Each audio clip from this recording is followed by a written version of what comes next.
Bismillahirrahmanirrahim. Bismillahirrahmanirrahim. Bismillahirrahmanirrahim. Bismillahirrahmanirrahim. Bismillahirrahmanirrahim. Bismillahirrahmanirrahim. Bismillahirrahmanirrahim. Asalaamaaleykum wa rahmatullah taala wa barakatuhu. Kilifa yi ñu ngi leen di nuyu kontaan nañu jàkkaarloog yéen fii ci Pass TV am mbégte lool même si les 2h10 ou 12 minutes du moins un peu tard wante ñu ne nañ dugg ci bureau bi waxtaan ak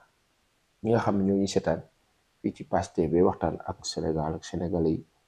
ci loo xam ne lu ñuy dund la au quotidien. On s'est promis de vous faire une vidéo par jour sur Pass TV. Parfois, nous avons temps, parfois, voilà, on est secoué, mais on se le promet, tant qu'on pourra, on fera, Inch'Allah. Alors, l'autre temps, nous avons fait ci heure bi nii pour waxtaan du yàgg 10-15 minutes, vous barrez de 20 minutes, je ne passe même pas à Agfa. Parce que tous les jours, on vous le fera, Inch'Allah. Alors li tax ñu ñëw fi tey c'est pour waxtaan c'est très simple moo di ne ñu ngi gis campagne électorale bi mu ngi dem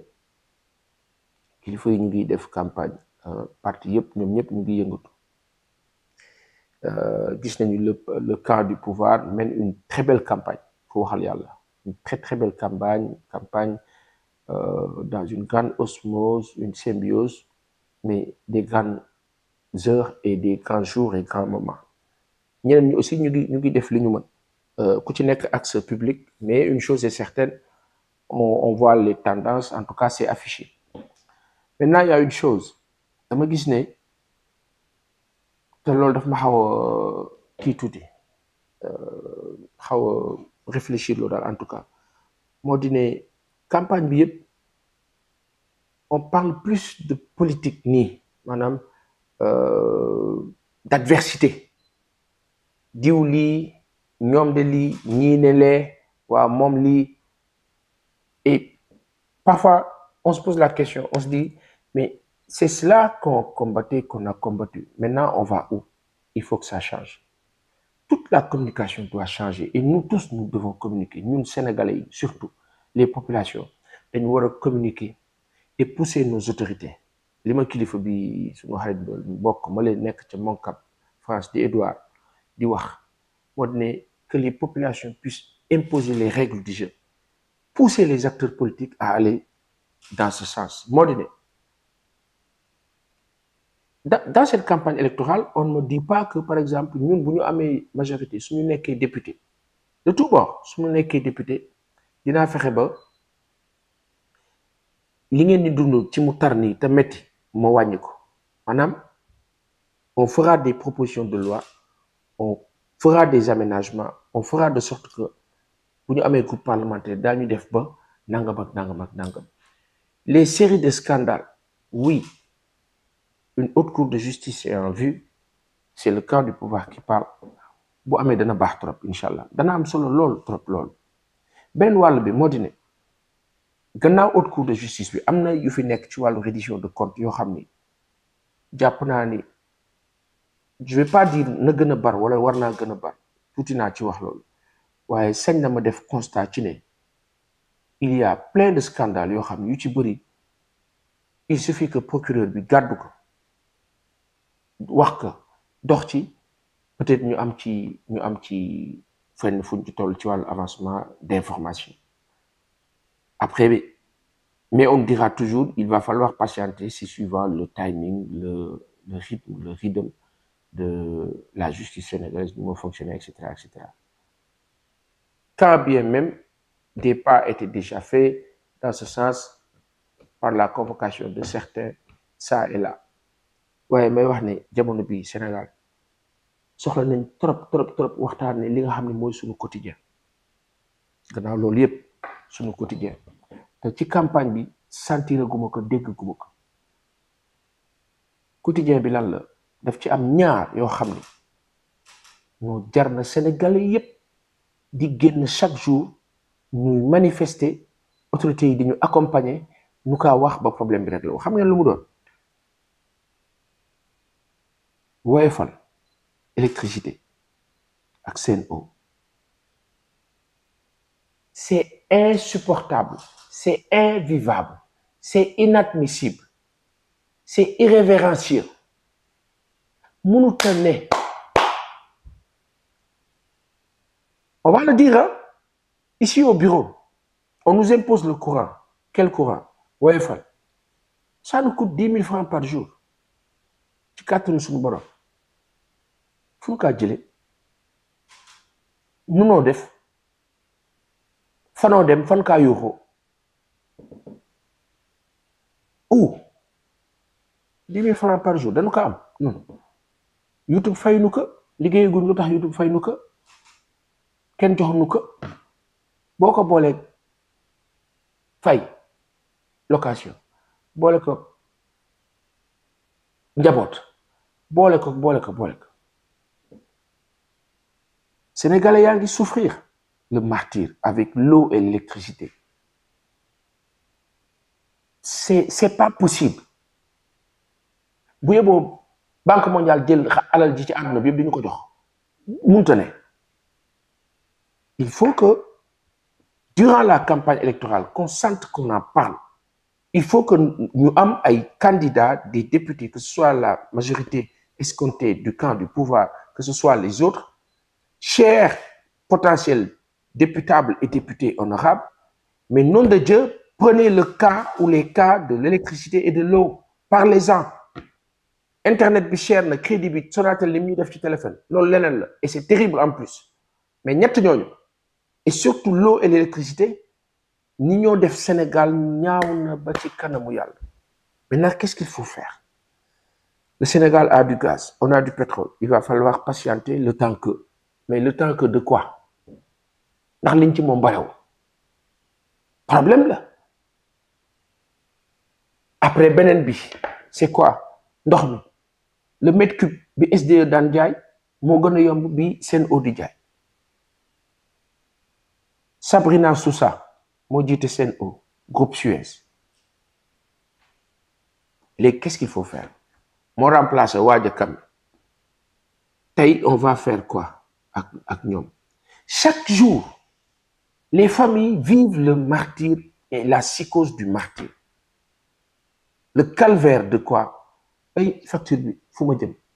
nan laay def? Sen'Eau, Edouard, il vient de Lyon, il vient habiter à Dakar au Sénégal à Popenguine këram tabax xëcc ndox non ndox mi nekk à 0 mètre tuyau bi war a indi ndox mi nekk à 0 mètre mais ñu ne ko non ndox mi maanaam affaire bi warut a traverser on ne sait quelle route mais il faut ñu dem jëli ko fu sori fañ koy jëli on lui demande 1,9 million. mais gars yi loolu mënul nekk. Léegi qu'est-ce qu'il faut faire? nguur rek a ci mën dara. Ce contrat-là signé avec Sen'Eau nous a coûté cher et même pas Sen'Eau mais avec le groupe Suez nous coûte excessivement cher. Sunu baay bi Mansour Faye moo ko defoon ci nguuru Macky Sall diggante moom la woon ak Serigne Mbaye Thiam ak Macky Sall ñoom ñoo yoroon ndox mi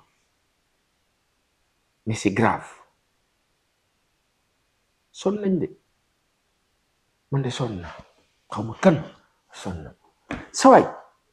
Sur le cas du courant, la dernière fois on dit à tous les Sénégalais mise à jour compteur Woyofal mais bañ ko defee sax dafa mel ni affaire yi dafa gën a tar te loolu du loo xam ni war naa mën a nekk. mënuñu nekk ci dëkk boo xam ni nit ñi les besoins primaires ndox sangu électricité lumière xam li ngaa def ak li ngaa lekk ak li ngaa naan fi nga jëm mais sécurité maanaam lu nit ñi di dundee le minimum tali yu baax. tali yi baaxul. Dakar est si ruralisé. Dakar est devenu un gros village, un grand village. C'est pas possible. Loolu yëpp ça étouffe. moo tax nit ñi tàng xol. moo tax nit ñi mel ni ngeen baal ma sama classe gi di mel ni ay bàyyi ma. Tu nous réfléchir parce que l'environnement n'est pas sain. xool leen Dakar amul garab. Trottoir yi amul, y a rien qui rend joyeux, y a rien. Quels que soient les efforts faits ça et là, ok, la municipalité de Dakar qui essaie de paver ça et là, de changer l'environnement, les populations qui s'y essaient, etc. Mais d'abord, il faut déruraliser Dakar, la capitale. il faut faire de sorte que l'exode rural wàññeeku aminciru disparaître nit ñi si seen ay dëkk fa ñu cosaanoo ñu enrichir leen fa à partir des ressources yi ñu am foofu loolu suñu nguur yi liggéey leen ci loolu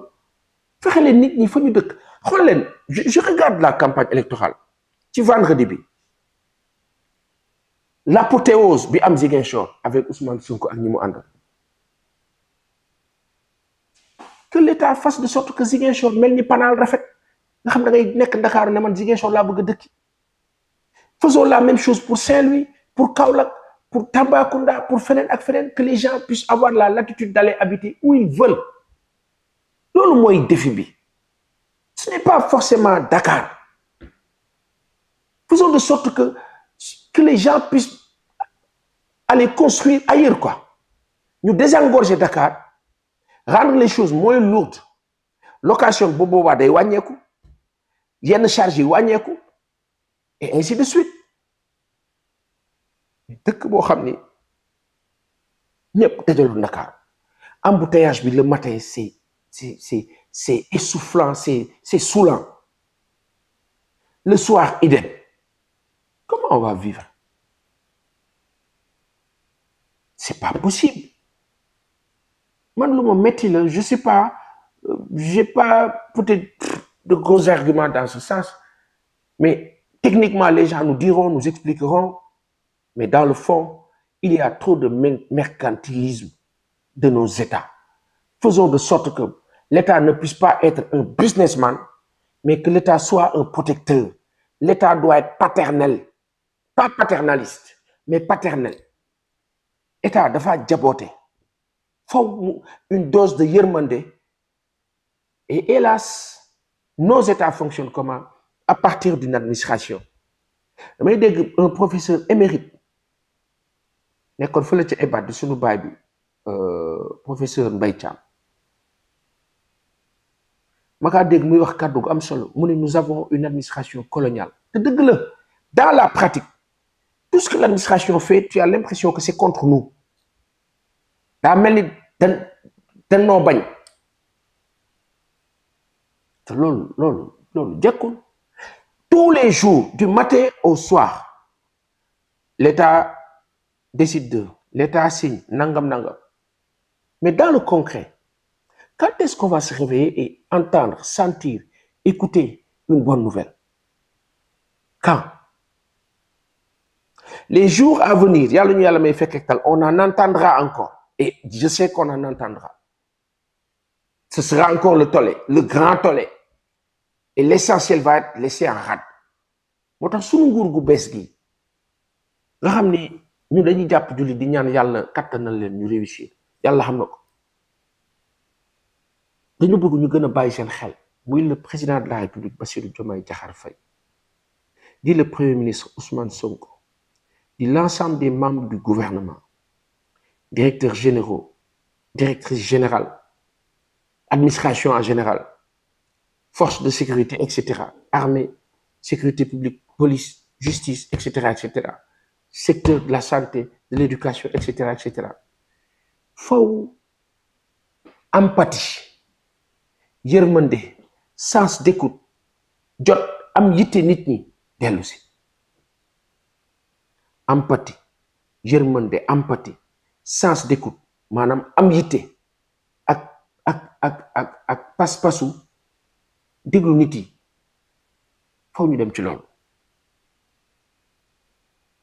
les populations sénégalaises souffrent kilifa yi ci lañu bokk nous souffrons metti na lool woyefal courant bi ak ndox mi monsieur le président de la République Bassirou Diomaye Diakhar Faye si vous voulez que votre magistère soit tranquille paisible mu nekk lu la ñaanal ci kàttanu suñu borom ngir nga réussir on vous dit que le problème du courant il faut le régler ça coûte trop cher le problème de l'eau il faut le régler ça coûte trop cher salaire attanu ko nit attanu ko il faut que ngeen dimbaluñ ci faw ngeen dimbaluñ ci sonn nañu président sonn nañu trop maa ngi nii fi ma toog nii di wax nii courant bi sànq la jeex ma recharge et tous les jours c'est comme ça. Imaginez ailleurs. Après, on te dit non, vers le 2, le 3, jëndal 50 000, jëndal 60 000, jëndal 100 000, comme ça tu seras tranquille. Mais dañ may jëndloo pousser ma jënd loo xam ne consommé wu ma ko loolu problème la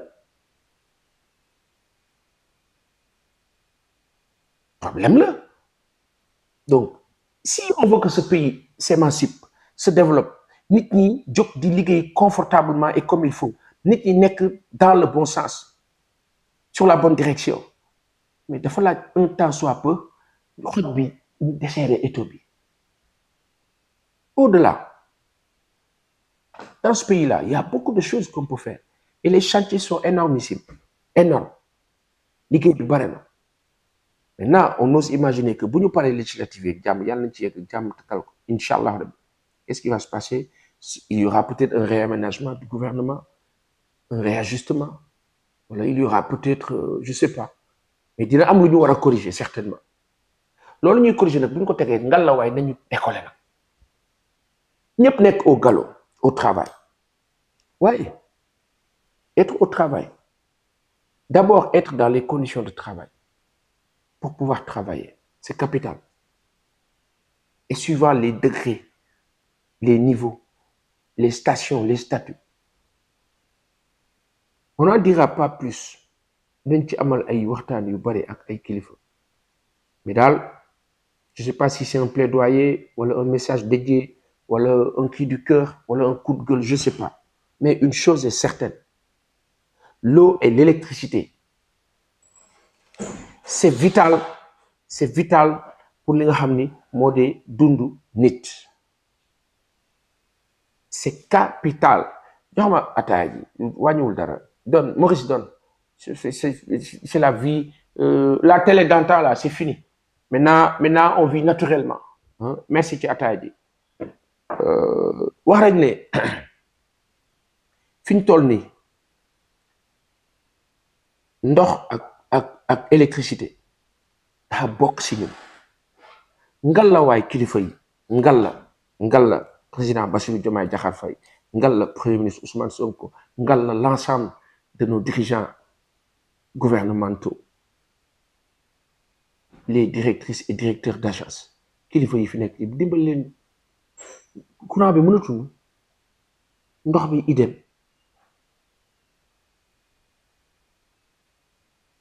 c'est difficile il faut nous aider aidez-nous on n'en peut plus ñu ngi jéem ñu ngi jóg ñu ngi nangam mais saay dañuy ban yooxu rek dañuy yooxuwul rek de kilifa yi waa leen ma de dañoo yooxuwul rek dañuy sagu nii rek tar na de saay jëndum courant bi bis bu jot lii mënta ne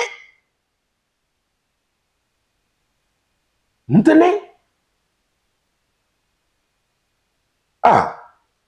dañuy dem nii rek waaye mun toqi nanu de seet leen lii waay kilifa yi seet leen lii Mario nanu seet lii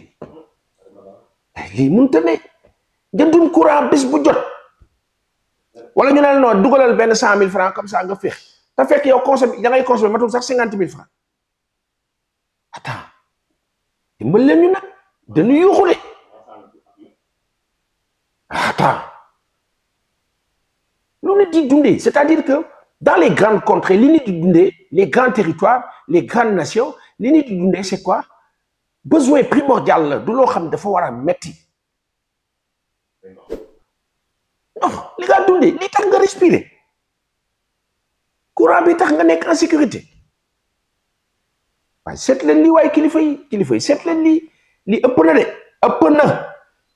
ëpp na nag lii moom jar na chaque jour sénégalais yi di génn ci mbedd mi waxtaan ak kilifa yi ne leen jàppale leen teg lii waay woyefal mel ni diisal diis gann nekkatul woyefal moom diisal la kay diisal kawe na on n'en dira pas plus vraiment ça nous tenait à cœur On ose imaginer que bientôt le gaz sera effectif dans le sens opérationnel du terme pour nous soulager. 12 ou 16 gisements d'or, il fa ne te tubaab bi doon xeex suñu baay bi génne ko fa xeex ko ak nguur yi fi nekkoon génne ko fa foog ni le problème est réglé pour eux parce qu'ils ont pensé que c'était une anomalie qu'un Sénégalais puisse nekk foofu yore bin yàlla dogal fañ ko sànni nag ca àll bañ ko sànni ne ko demal foofu dégagé ko foog ni dara newu fa yàlla dogal fa 12 jàpp 16 gisements d'or yoo xam ni ab Sénégalais ko moom Sénégalais war ci jëriñoo. Ça veut dire quoi? Ça veut dire que foofu président Bassirou Diomaye Diakhar Faye dem na fa mën nañu rapporter lu ne ci alal waaw li fi nekk ci matière première 30 à 35 matières premières na ma ko Samba Tall Sarr doon waxee waaye sëñ bi léegi nag jot na nag poussons les gens vers cette information là communiquons vers cela agissons dans ce sens damay yemale waxtaan bi fii